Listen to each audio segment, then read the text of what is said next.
Hello, my name's Harriet Muller, and today we're going to be looking at still life. Now, still life is fantastic for improving all areas of your drawing technique, as it improves your ability to observe and to record information accurately. So let's get started. For this exercise, you'll need a variety of still life objects. Try to choose different textures and different shapes and different colours if you're doing a painting afterwards. You'll also need some black Indian ink, an acid-free paper notepad, and a variety of pens. So I just wanted to share my fantastic collection of pens with you. I'm very lucky that my very talented artist friend Valerie Whiffin actually makes pens, so she's made a few for me here. This is my favourite, it's just made out of a tree branch, and as you can see she's cut away and then added a hole so that the ink flows better. And then she's also made me a bamboo pen, that's fantastic, and then my favourite, which is a pen made out of a cinnamon stick. I don't know if you can see it well enough there, but that's absolutely fantastic for producing a much softer effect when you do shading with ink. And then I have a sort of straw pen and another bamboo pen. And they've all got different properties when you use them with the ink. Some produce a harsher, almost more fine line, and things like cinnamon stick one produces a much softer effect. The first thing to consider is how to arrange your still life. I've chosen an apple, some bananas and a satsuma, and I've arranged them in this fashion as it draws the eye into the drawing, as the bananas are set at a diagonal. If you're right-handed, you need to place your sketchbook to the right of the still life so that you can look over to the left, and vice versa if you're left-handed. Here I've made myself a very rough viewfinder to find out whether I want landscape drawing or a portrait drawing. So this is what it'll look like if you do it landscape. Then you can turn it around and that's what it will look like portrait. So I think I'm going to go for landscape. So the first thing I'm going to do is to mark out the composition using a series of dots. So I know that the banana is going to finish about there. It's going to start about there. I'm going to need the bowl to come into the foreground there, and then the bottom of the bowl will be there, and then the satsuma will be there, and the apple there. So I'm going to start with very, very quick broad strokes of the pen. Doesn't matter if you make a mistake. Make sure you load up the pen with enough ink. And I'll start with the bowl because that's a nice straight area. These pens don't actually hold that much ink, so I keep on having to refill it all the time, but that's fine for now. So I'll do the base. They produce a lovely line, that's why I like using them. Really quick, and you can get a feel for the drawing very, very quickly.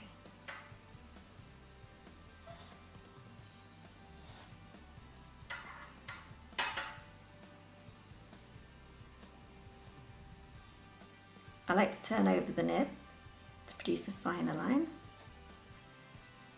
I use the finer lines where there's more light, and I use the darker ones for the shaded areas, for example down here. And I can tell there's a big shaded area there where the banana goes into the bowl. I'm just getting a rough outline, and then we'll go back and we'll fill in all the gaps and we'll add the texture later. I just want to know where everything actually fits into my composition. And don't worry if you make a mistake, it's absolutely fine. The whole point about art is making mistakes and learning from them. Just carry on as so, and then I'll take you to the next bit.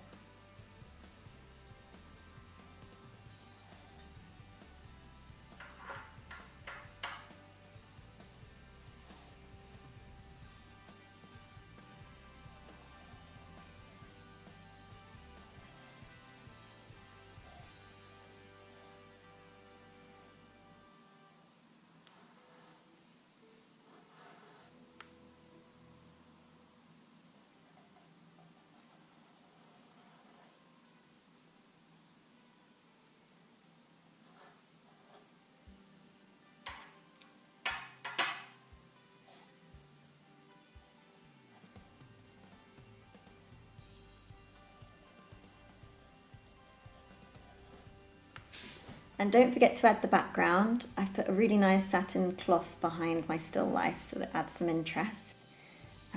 So let's have a go now.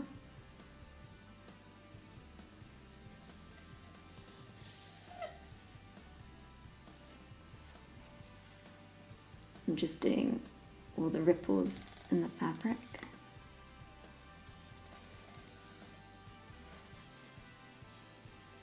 Now here's a really good tip of how to find the tones in something that you're drawing, and it's called the eyelash test. So just give it a go. Basically all that you do is you just squint like that and you look through your eyelashes, and then that takes away all the distractions like different colours and it just kind of really helps you see the light and the dark areas. So do give it a go. So you can see from my still life that tonally the background is much darker than the actual still life, particularly the white bowl. I've already blocked in the tones of the background.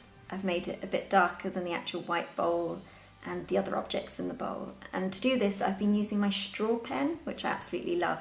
It produces a really, really nice soft effect, almost like stippling.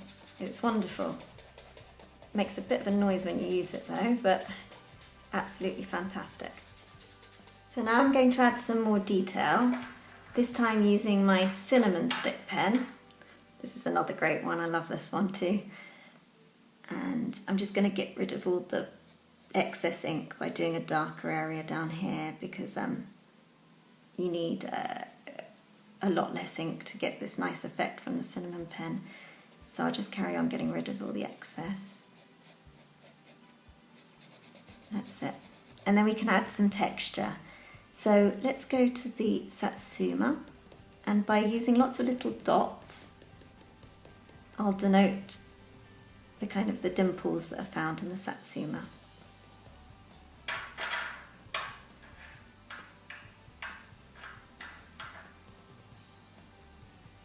There's another area of very dark tone there.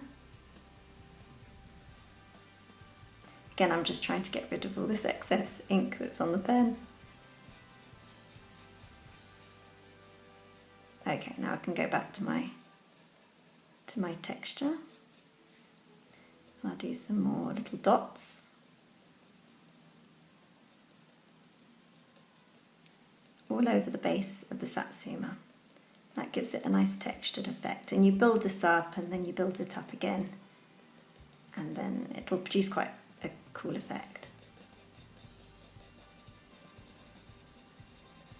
And you can see you can make so many different types of lines using this cinnamon stick. It's absolutely wonderful to get the light and the dark areas. So underneath this leaf, I'm just going to use the pen over and over again. Almost looks like charcoal.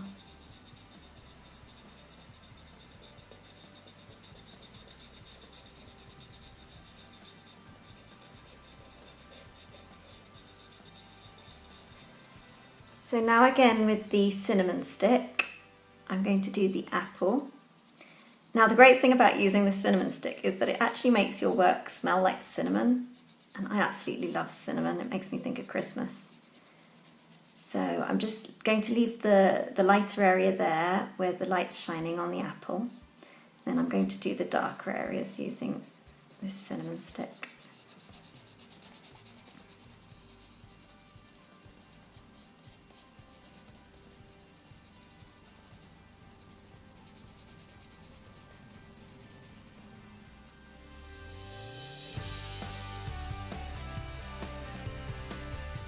So that's our finished drawing. Thank you so much for joining me today, and I look forward to seeing you in the next one. Don't forget to check out my website, www.harrietmuller.com. Thanks, bye.